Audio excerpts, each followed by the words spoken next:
Shalom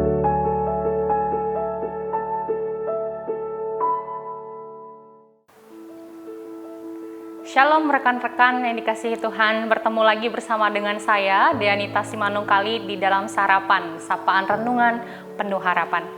Bapak Ibu, rekan-rekan sekalian, saya bersyukur karena beberapa kali saya mendapat kesempatan untuk ngobrol bersama rekan-rekan remaja yang saya layani saat ini, tentunya dengan beberapa orang, dan pada saat itu saya bersyukur boleh mendapat kesempatan yang berharga bagi saya. Karena kalau boleh dipikir-pikir pada saat mereka sama-sama ngobrol sama mereka begitu dan mendengar mereka sharing suka duka mereka, ada hal-hal baru yang boleh saya dapatkan melalui mereka. Kalau beberapa kita mungkin berpikir bahwa antara saya dan mereka siapa yang lebih banyak berbicara, tentu mungkin sebagian kita berpikir saya yang lebih banyak bicara ketimbang mereka.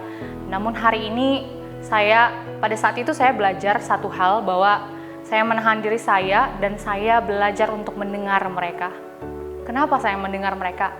Karena ada masa-masa di mana saya tidak akan mendapatkan kesempatan yang serupa. Karena biasanya kami hanya bisa bertemu via Zoom, namun walaupun memang via Zoom juga ngobrolnya, tapi pada kegiatan yang normal kami tidak mendapat kesempatan untuk hati ke hati begitu ngobrolnya. Dan saya bersyukur karena dengan mendengar mereka, saya jadi tahu apa yang menjadi suka mereka, apa yang menjadi harapan mereka. Bahkan kalau ditanya topik apa yang kami bahas bersama pada saat itu kalau bisa digambarkan atau garis besarnya yang kami bahaskan seputar dengan kehidupan mereka, studi mereka, bahkan juga relasi mereka dengan sesama, teman, adik, kakak mereka, termasuk juga relasi mereka bersama dengan orang tua. Dalam kondisi yang berharga itu, Bapak, Ibu, rekan-rekan, saya menyadari bahwa kesempatan itu tidak datang untuk kedua kalinya. Dan melalui itu saya berpikir kembali dan merenung, mungkin itulah hal yang tepat dan yang perlu saya lakukan bagi mereka saat itu. Kenapa saya perlu mendengar mereka? Kenapa saya perlu diam dan hanya mendengar mereka berbicara?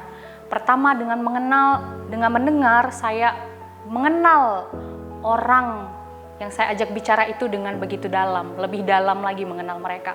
Kedua, dengan mendengar saya belajar bahwa ketika saya mendengar orang itu, saya mampu menerima isi dan pesan yang tepat apa yang ingin mereka sampaikan terhadap kita. Bahkan ketiga, dengan mendengar saya belajar bahwa ketika saya mendengar mereka, saya akan melihat bagaimana dan apa yang perlu saya lakukan terhadap mereka.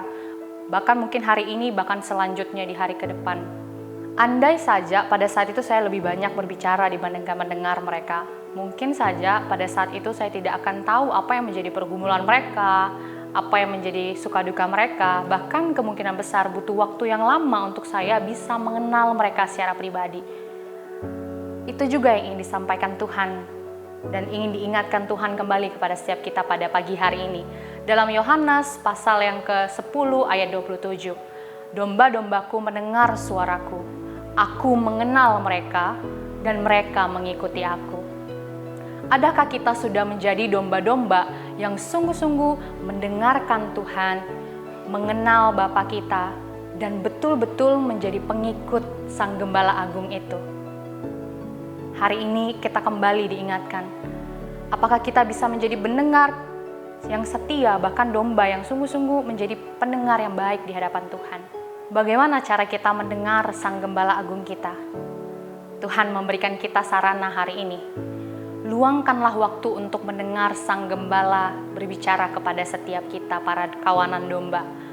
Melalui doa kita, melalui saat teduh pribadi kita di tiap harinya, bahkan melalui pembacaan Alkitab kita, juga termasuk mendengarkan orang-orang yang Tuhan tempatkan di dalam komunitas iman kita, baik keluarga, saudara-saudara, kakak adik, bahkan termasuk teman-teman kita. Mereka lah komunitas yang seharusnya juga bisa dapat kita dengarkan. Melalui mereka kita dapat mendengar suara Tuhan berbicara. Termasuk juga dalam beberapa hal yang saat ini sudah kita lalui, yaitu tiap minggunya kita mendengarkan khotbah melalui para pengkhotbah yang Tuhan telah kirimkan mereka untuk setiap kita. Adakah kita sudah menjadi pendengar yang sungguh-sungguh memberikan diri kita bagi Tuhan kita, Sang Gembala Agung? Sudahkah kita mendengar Dia berbicara hari ini kepada setiap kita. Instruksi apa yang Ia ingin sampaikan bagi setiap kita hari ini untuk dapat kita lakukan baik untuk Tuhan dan sesama. Mari kita berdoa. Kami bersyukur memiliki gembala yang selalu hadir bagi setiap kami, yaitu Tuhan kami Yesus Kristus. Terima kasih Bapa, karena hari ini kami boleh kembali diingatkan untuk menjadi pendengar. Bahkan dalam menjadi pendengar ini kami boleh sungguh-sungguh menikmati suara Tuhan berbicara kepada kami. Dengan kami mendengar, kami tahu apa yang harus kami lakukan hari ini untuk dapat kami lakukan dalam kehidupan kami sehari-hari, baik untuk Tuhan dan sesama kami. Tolonglah kami untuk sungguh-sungguh mau belajar sungguh-sungguh walaupun sulit, namun kami mau melakukannya dalam kehidupan kami. Terima kasih untuk renungan yang singkat, dan Tuhan tolong sempurnakan agar setiap kami boleh setiap harinya menikmati sabda Tuhan berbicara kepada kami. Terima kasih Bapa, kami menyambut hari ini dengan penuh sukacita dan izinkan kami melakukan sesuai dengan apa yang Tuhan mau untuk kami lakukan hari ini.